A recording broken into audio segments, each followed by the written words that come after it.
Hey guys, welcome to the interesting video on Wild Rift. So today we're back with a pretty interesting one. Today we have a Ziggs updated complete guide, but we're going to be playing Ziggs APC. Of course you can play him in the mid lane as well. But before we explain the build, don't forget to check out Ziggs' basic guide that I'll put up in the cards above right now for his basic abilities, tips and tricks, leveling order, as well as a couple combos. But without further ado, now let's jump straight into it. So, taking a look first at what the top players are building, you will see most of them are going for Luden's first item and skipping out on Bandle Fantasy completely. But personally, when I play, I think Bandle Fantasy is an amazing item on Ziggs, and if anything, I would not build Luden's and build Bandle Fantasy instead. But then I was thinking like, normally what they like to go for is Infinity Orb as a second item, right? Or Infinity Orb somewhere in the build, right? So I'm thinking that, you know what? I don't really think Infinity Orb is that good of an item for Ziggs, because if you really look at Infinity Orb, which is still an item option of course, you do of course get 15 magic penetration as well as critting when someone is below 35% health. So really the passive of Infinity Orb really only hits when someone is below 35% health, whereas I think with the poke from both Ludens and Bandle Fantasy, it's a lot more consistent in the sense that you don't need someone to be below a certain health threshold to really kill them. And of course also Ziggs is a backline mage who's not like an Akali or a Katarina. It doesn't need to have Infinity Orb just to kill low HP targets, right? So champions like Orianna, Ziggs, Syndra, these kind of champions, it's kind of a nice to have item but not a must have. So I like to of course first start with the Boots of Mana for the early AP, of course the mana regen and the magic pen, as well as now getting extra physical damage on minions, always helpful for wave clear, right? Then, I like to go into Ludens before Bandle Fantasy, and the main reason for that is Ludens and Bandle Fantasy essentially have the same stat line, right? The difference is like 5 AP, right? They have the same stat line, they have Ability Haste, Mana, Magic Pen, and Ability Power. Mana on Ziggs is actually kind of useful because you will see that Ziggs is very mana hungry, and if you want to spam spells for poke, you do need some kind of mana regen, which you will get from Boots as well as your first two items.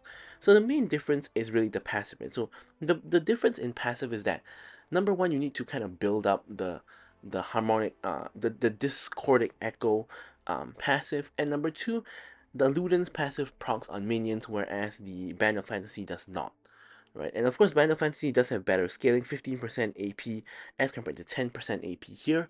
So really, you want to go for Ludens first so that you can proc it on the wave to wave clear if you need it, and then you go for Band of Fantasy second, which of course will trigger a explosion at the feet of people you hit with your Q especially, and that's gonna come in very handy. So I like to go for these two as the first two items. Obviously, Death Cap as a third item just for a huge boost in AP.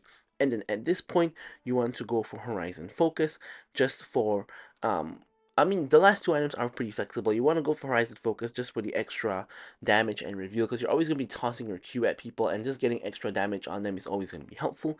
And then you have Crown for the safety. So aside from these, you do have a couple of other item options as well. You do have, of course, Leandries. If you're playing against a super duper tanky team, the burn is going to help out a lot. Of course, you do have Morello's just for anti-heal if you really need it. And of course, you have Infinity Orb. As we know, you could swap out something like Crown or Horizon Focus if you really want to go for it. And then you have Ocean's Trident, which is your anti-shield item, which you always want to build if the enemy team has a lot of shielding.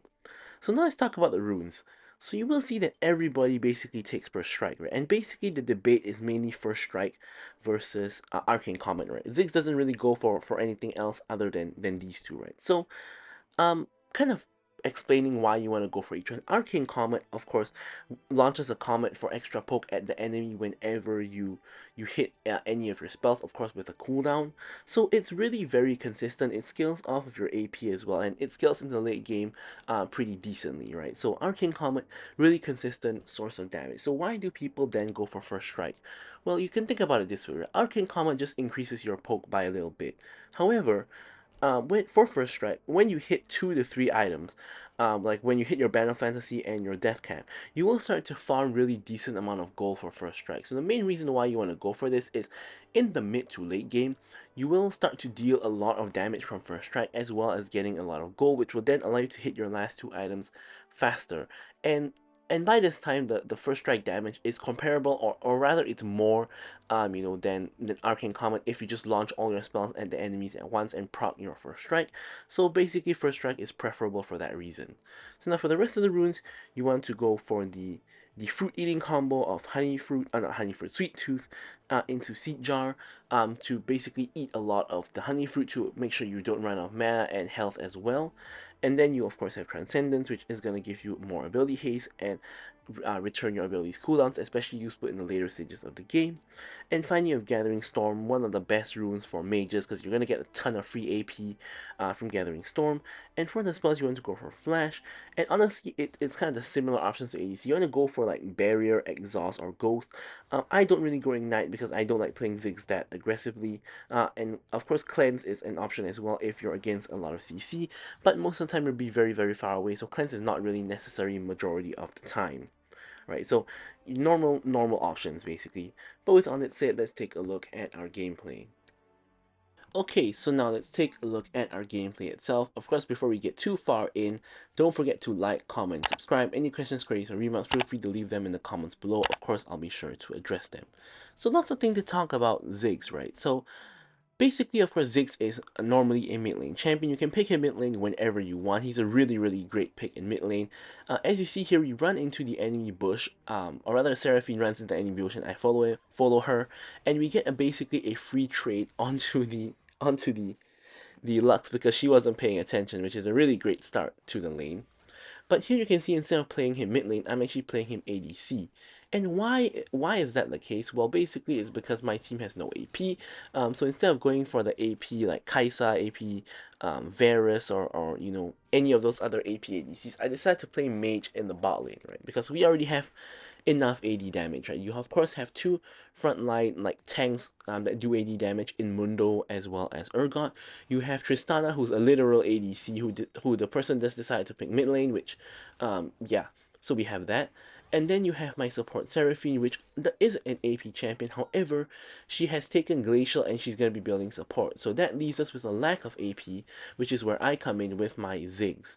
Right, so as I mentioned, Ziggs is just a very strong champion in general, so he is going to work out in the bot lane as well. In fact, Ziggs is a very commonly picked bot laner in League of Legends PC, especially in pro play. So it really is not a troll pick. I think some people in Wild Rift, or quite a number of people actually in Wild Rift, think that picking mages in the bot lane are troll, but I mean, but it really isn't, right? Because as long as you're doing your job of doing damage and doing AP damage as well in this case, because we don't have AP damage, then I don't really see what's the big problem, right? Especially if you have another ADC on your team, like in this case with the Tristana, or if you have like, imagine if your team is let's say Yasuo top, you have Master Yi in the jungle, and you have Yone mid, right? They're all literal AD DPS champions, right? Why would you want to pick another ADC and then give them insane value for items like Frozen Heart or Randuin's Omen, right? Just picking a mage in the bottom lane is just better in this case because your attack speed doesn't matter, you don't crit, things like that, right? So definitely there are places where mages in the bot lane are going to be better than any ADC pick you can pick. And out of all those mages, Ziggs is definitely the best one to pick. He is even classified as a bot laner in League of Legends PC, if I'm not mistaken. Not sure if that's still the case, but it definitely was when I was still playing. So yeah, I think I've kind of advocated for Ziggs bot lane enough and why it's not troll in the slightest. So now let's talk about the actual lane, right? So we're against Caitlyn Lux, right? Notoriously one of the hardest bot lane duos to kind of play against. So there's not too many champions you can really pick into Caitlyn Lux and not have a bad time with, right? Because you're gonna get poked a lot, and you are going to take a ton of damage. You're gonna be at risk of getting hit by a Lux binding and then getting full comboed. So you generally want to play a champion that has kind of range, right? So think about champions like Ezreal, or champions that can wave clear like Zaya or Sivir, right? So in this case, Ziggs is also a really amazing pick against this Caitlyn Lux combo. Just because you can use your range. You can see here, even I'm not just that I'm not getting poked, but I'm poking them, right, with my bombs, right? So you can wave clear with your bombs, you can stay far away and just farm with your bombs, and you can even launch poke at them with your bombs like this. So Ziggs actually can compete with the Caitlyn Lux combo very, very well, which is, of course, very, very amazing. And here you can see I'm putting my Seed Jar and my Sweet Tooth into action just by getting gold. You'll see that um, when you see the end of game stats, which I'll show you at the end of the video, of course, you will actually notice that the goal I get from Sweet Tooth is actually like almost, I think it's like equivalent to 2 kills or something like that. So here, combo goes in onto the Caitlyn. Very, very unluckily for us, Caitlyn's bone plating comes back up in the middle of the fight. It actually blocks my ulti damage from that, from the bone plating, and because of that, we're not actually able to kill her. Now, I'm not fully sure if we would be able to kill her regardless, but I think it would have been close, right? But the fact that bone plating came up just meant that it was not close anymore, right? Unfortunately, for us, that bone plating meant that there's no way we actually kill her, and she does end up surviving. So, of course, getting kills with Ziggs in the laning phase is not very common. Ziggs doesn't do the most damage in the laning phase, so you mainly want to scale and get items and then get kills in the mid to late game. But if opportunities present themselves, like what just happened here with the Lux, not with the Caitlyn, and with Seraphine being able to catch her out, a kill was very, very possible here. And of course, we just want to take advantage of any opportunities that are presented to us, in that sense, right? So here, once again, we are just farming with our spells, and our auto attacks, of course, and then launching pot shots at them just to ensure that they take poke as well. Of course, poking them is very important just to make sure that they're not comfortable in the lane and just free farming. And of course, also it'll set you up for a gank if you do receive a gank. In this case, we have a Mundo jungle, so I feel like ganks are not very likely and at the same time not really. Yeah, it's not really going to be very impactful because Mundo doesn't really have any hard CC. Right, so here a dragon fight is coming out. I'm over the wall just launching pot shots, as you guys can see, launching my ulti, doing a ton of damage, and eventually killing the Caitlyn here. Lux runs into all of the mines, and then I hit her with a Q auto, and then she goes down.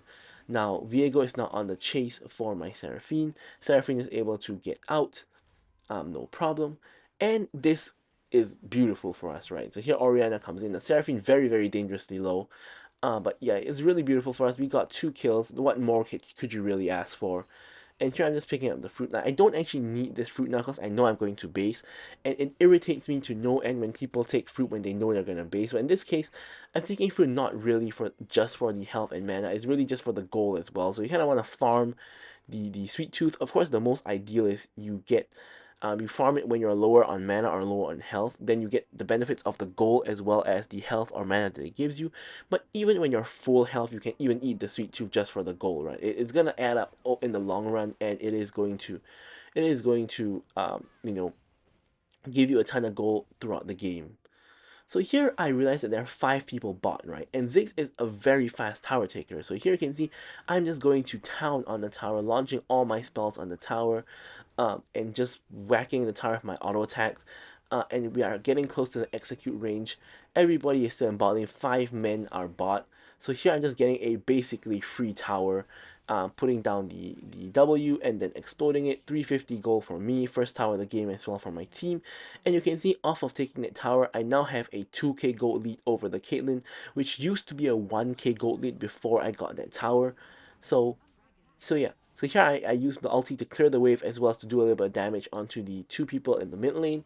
And now I'm incredibly fed. I have 7k gold, which is by far the most gold in the game. The next closest are like Orianna and Viego, who are like about 6k gold. So I'm in a very, very good spot. They're super duper overextended here, and I'm thinking that it's time to make a play. I don't really have my ulti, but I can just launch my bombs, which is exactly what I'm doing here, and we end up killing all 3 of them.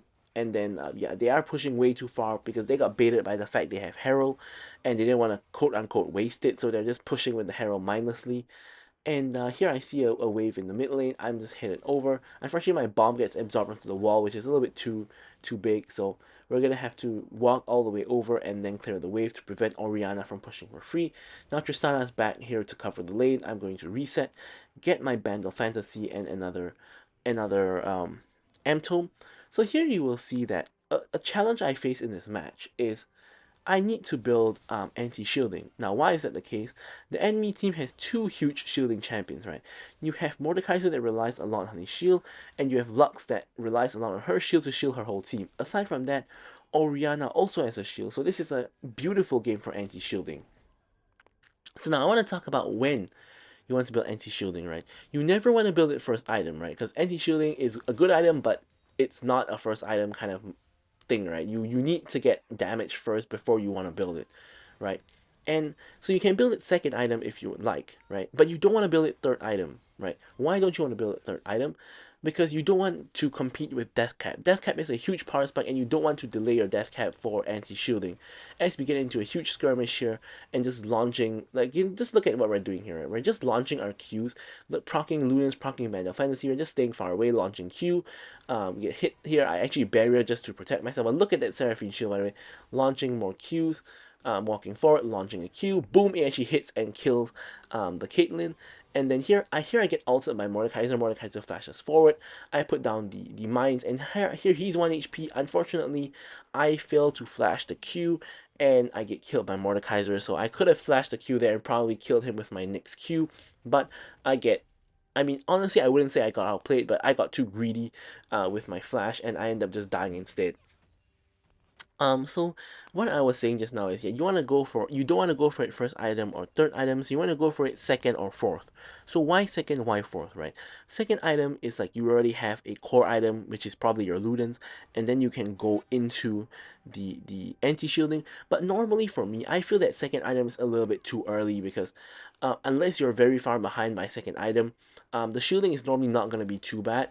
So I like to go for it fourth item, so I can go for my Ludens, my Band of Fantasy, and then my Death Cap. And then when I have my 3 core items, I can then go into the anti-shield item, which is a lot more of like a counter item than really a core item.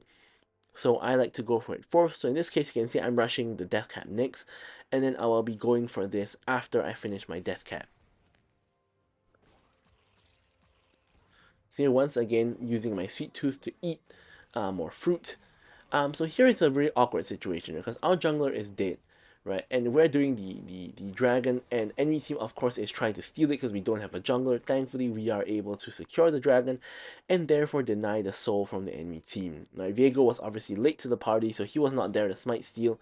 So we could pretty much just get it without a jungler. Now here, once again, I'm just launching my Q over the wall. You can see that did about a third of Caitlyn's health, by the way. So you are starting to really hurt the moment you hit 2 items.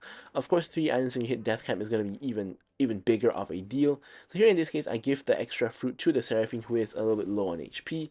I hit the Q onto Orianna, and yeah, I hit the Q onto the Caitlyn, and just a bunch of poke here. Unfortunately here, Seraphine ends up getting caught out. Does hit the charm, I think, but I can't really follow up. So here I realized that both Caitlyn and Orianna are really low, and they're kind of like pushing in, right? So I'm thinking maybe I can get something done. Orianna flashes over. Now here I flash and miss the Q, which is really what kills me here. Like if I hit that Q, I think I kill Orianna, or maybe I'm really close at least. But in this case, I basically got completely outplayed by the Orianna. I thought they were just going for tower damage, but she flashes aggressively and goes for the kill on me, which she does get. So she does, yeah, she does end up playing it way better than myself, and then killing me. So now at this point, what you will realize is that me and Orianna are the two most fed members of the game, right? We're both about 10.5k gold.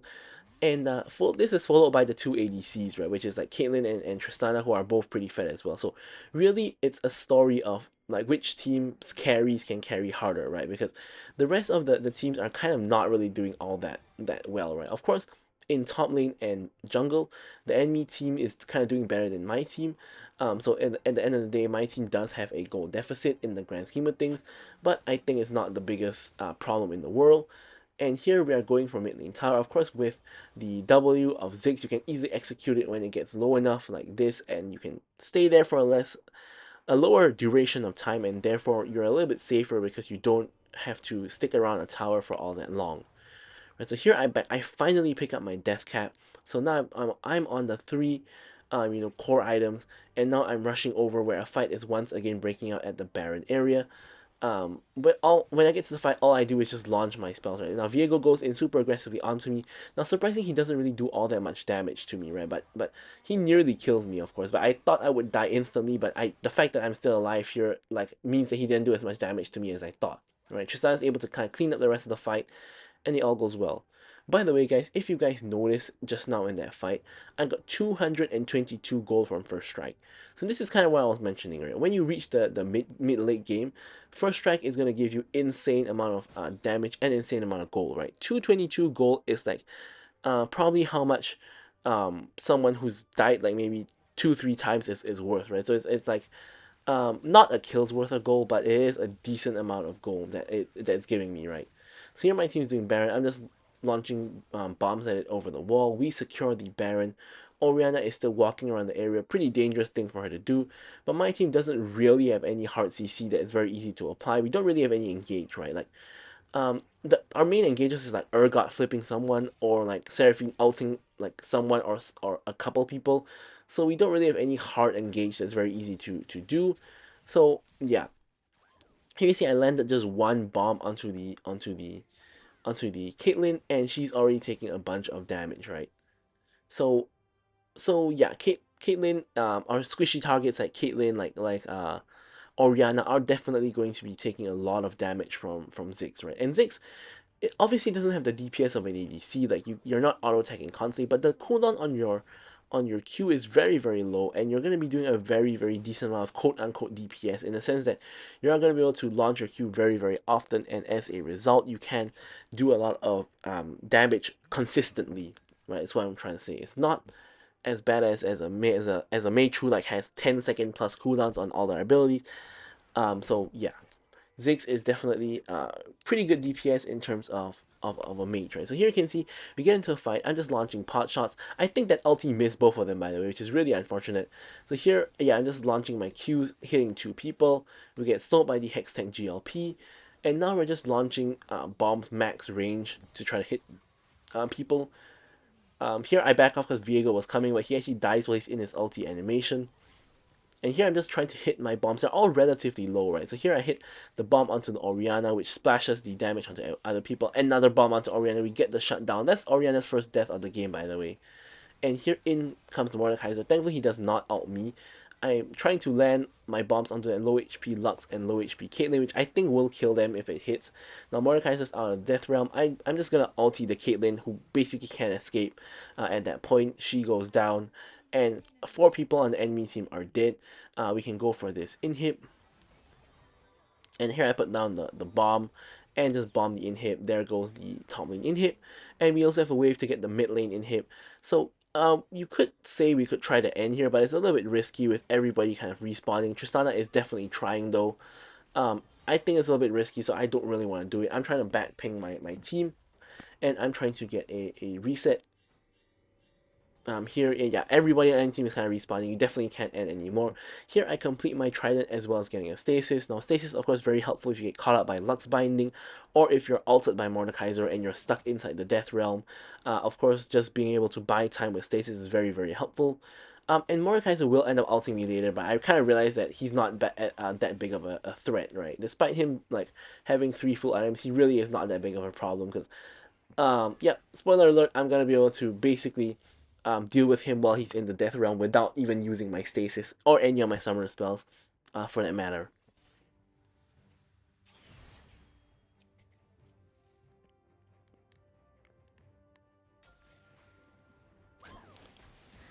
So here, just launching more bombs to clear the wave. Baron and Elder are both coming up very, very soon. Baron is basically coming up right now, and Elder is half a minute away. So this is where most likely there's gonna be a game-ending fight. And here I'm landing some poke onto Caitlyn beforehand. That did almost half her HP, by the way. She had to eat some fruit to kind of restore her HP. And unfortunately, our Urgot is getting caught out in the top lane and dies right before the objective, which is really horrible. I try to ult to get some damage down. 56 gold from the an ult onto one person, really decent. Like here is the Mordekaiser ulting me. I'm just launching all my spells at him. Basically, I bomb him away. I throw my Q on him constantly, and he's now out of the Death Realm, and my team can now help me, and he goes down. So yeah, not that big of a deal really. I had my stasis ready to use if I needed to, but I really didn't because he was not doing that well. So here, while I was in, not while I was in the Death Realm, before that, someone actually killed Caitlyn. So Caitlyn's dead, Mordekaiser's dead, and now here we're doing the Elder Dragon, basically 3v2 at the moment because there is a 1v1 going on with Tristana at the other side of the map. She's just split pushing. So here we're really afraid of a Viego steal, right? Because obviously that's the easiest way we lose the game. So here I'm thinking he might go over the wall like that. I try to cancel him, but I'm not able to do that because he's unstoppable. But anyways, Mundo thankfully gets the smite. I'm not sure how.